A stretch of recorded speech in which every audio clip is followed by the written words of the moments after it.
Adventist Broadcasting Network, ABN.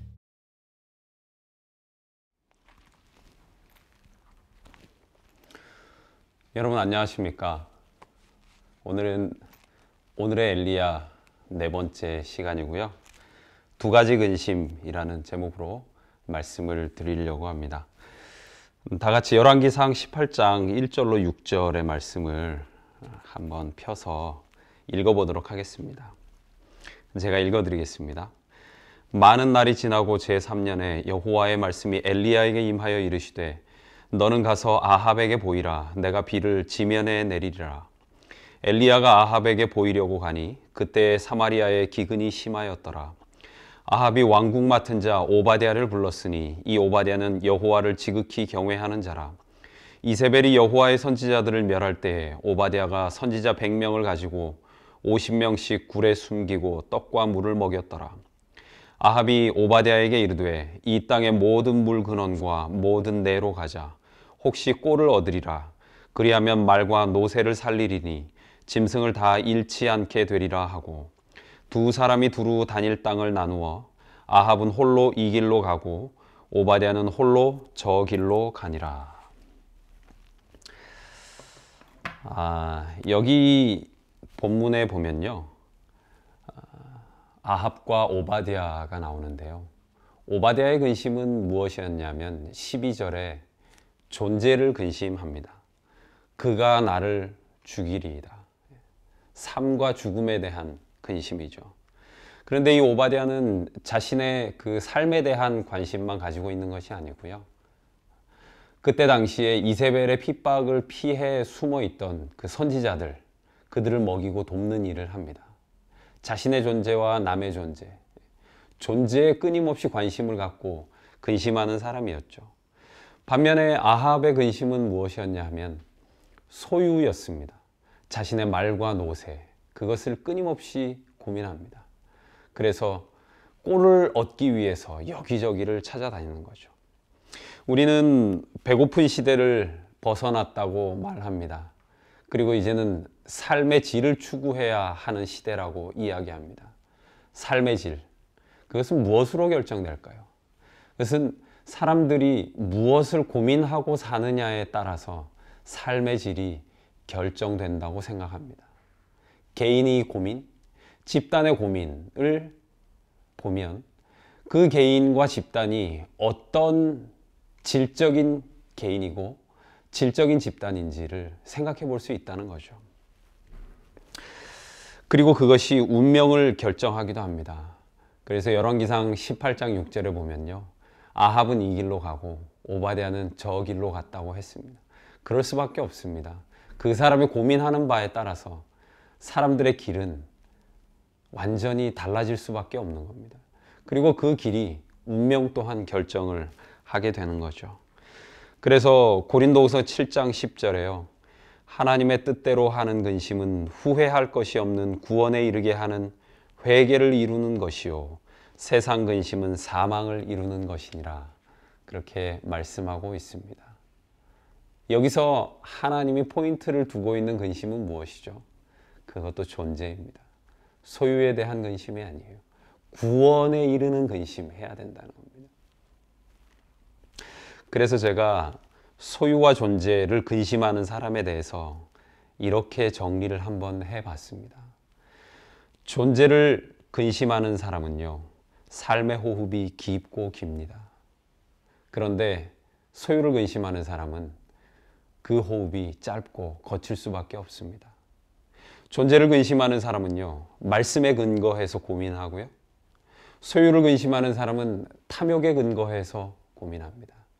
그래서 성경도 지극히 탐욕적인 시각으로 볼 수밖에 없는 거죠.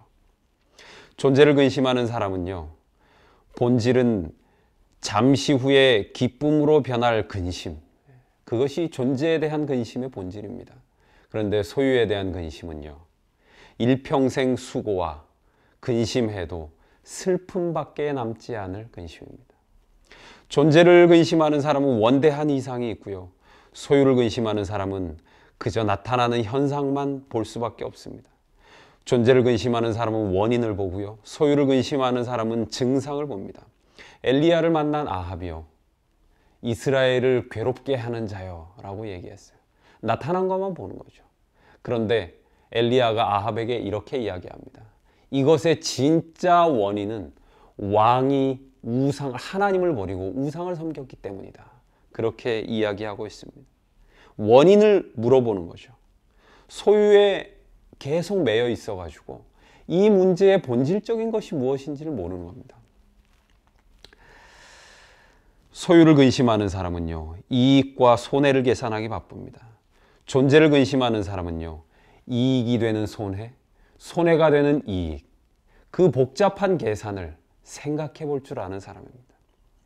작은 것을 버리고 큰 것을 얻을 줄 아는 계산을 하는 사람이죠. 소유를 근심하는 사람은요, 숫자로만 모든 세계를 파악을 하게 돼요. 그런데 그 수는 늘 6일 수밖에 없습니다. 밤낮 쉼을 얻지 못하는 숫자 6인 거죠. 모든 6은요, 그래서 0이 되어야 하는 겁니다. 0이 되어야 비로소 7이 될 수 있는 거죠.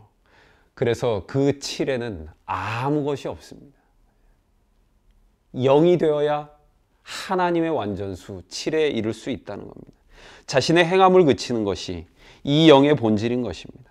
그래야 하나님의 온전하신 역사가 인간의 삶을 통해서 일어나기 때문에 그렇습니다. 에가에서 이렇게 얘기했어요.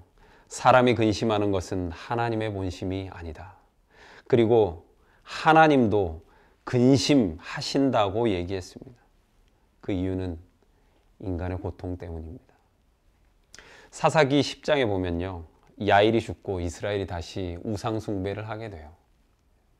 근데 그때 블레셋과 암몬이 침공하게 됩니다. 이스라엘이 부르짖어요. 하나님 도와주십시오. 근데 하나님 얘기합니다. 그렇게 수많은 이방 백성들이 쳐들어올 때 내가 다 도와줬다.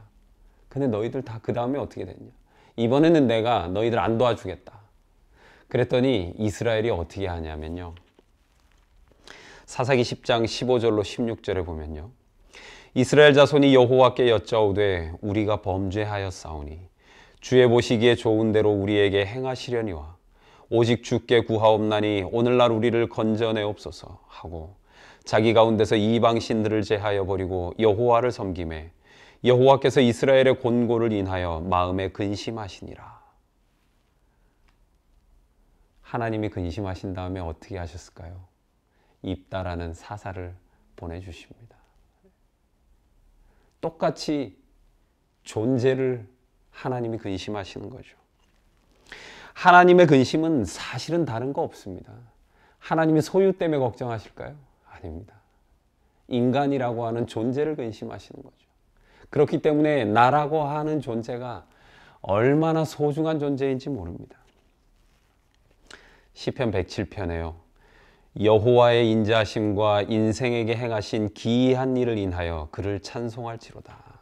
이 말씀이 계속 반복해서 나와요. 여호와의 인자하심과 인생에게 행하신 기이한 일을 인하여 계속 반복해서 나옵니다. 저는 과거에 여호와께서 행하신 그 기이한 일은 기적적인 일이라고 생각을 했었어요. 그런데요, 말씀을 자꾸 읽어보니까 여호와께서 행하신 기이한 일은 무엇인가? 나와 같은 존재를 사랑하시는 것이 그게 정말 기이한 일이다. 그런 생각을 하게 되었습니다. 존재를 마땅히 해야 될 근심, 존재에 대한 근심을 하지 않고 소유에 대한 걱정하기에 바쁜 나. 그럼에도 불구하고 하나님은 나를 그렇게 사랑하신다는 겁니다. 그러니까 그 사랑이 기이한 사랑일 수밖에 없습니다.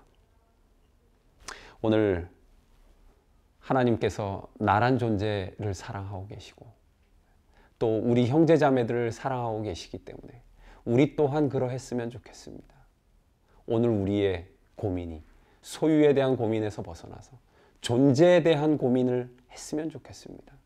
그리고 하나님이 나와 우리에 대한 사랑이 얼마나 크신지 그것에 대해서 묵상해보는 하루가 되셨으면 좋겠습니다.